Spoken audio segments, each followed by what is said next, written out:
At 10 News Weather Authority from the JES Weather Center.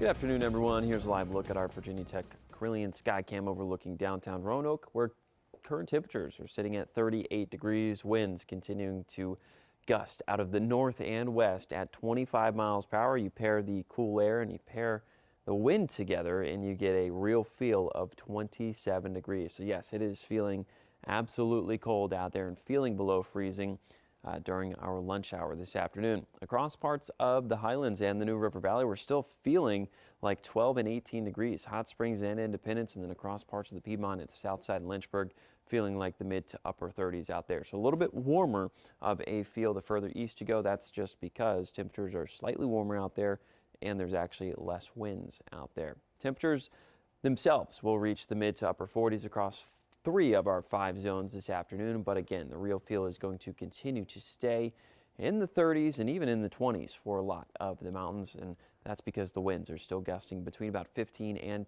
30 miles per hour. But as we go hour by hour and eventually into the evening and then into tonight, that's when our winds start to calm down quite a bit. We're talking 5-10 miles per hour primarily out of the west, and then shifting out of the south and west. When we have a look at our real feel, or the temperature compared to the wind chill for the rest of the day, we see the disparity close. The gap closes as we head throughout the next 2 hours or so. We're at 40 degrees right now, feeling more so like 30. Fast forward to midnight, we're at 34, feeling like 29 degrees. So we're having that deficit of the wind chill. That means the winds are going to be dying down as we head into tonight. So not going to be as cold waking up tomorrow morning, but still going to be featuring below normal temperatures as we are dealing with a tale of 2 coasts. The west coast dealing with above average temperatures thanks to a large area of high pressure, bringing in mostly clear skies, as well as some subsiding air beating down on parts of the western half of the country. And then on the east coast, we're dealing with that big bowling ball of low pressure,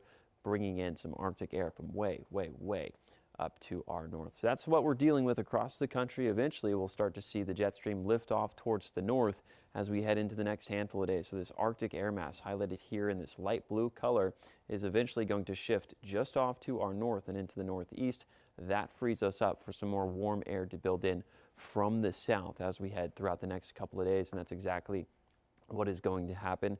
However, along the way, we're still going to be remaining dry. We're not really tracking much rain for the next several days. So this is a look at the most recent drought monitor index that came out last Thursday. We'll get the next one this upcoming Thursday. We're still abnormally to moderately, even severely dry in some areas, so desperately needing the rain over the next couple of days. Next big weather maker that we are tracking actually comes into town later on this weekend, but it looks to stay just off to our north. This is going to be an Alberta Clipper, a system that clips parts of the region, bringing in maybe just a handful of showers at most across parts of the Highlands into the Blue Ridge, maybe tapering on into parts of the Piedmont, but only about a 20 to 30% chance of seeing some of those rain showers later this weekend. Otherwise, temperatures continuing to warm up day by day through the rest of the week.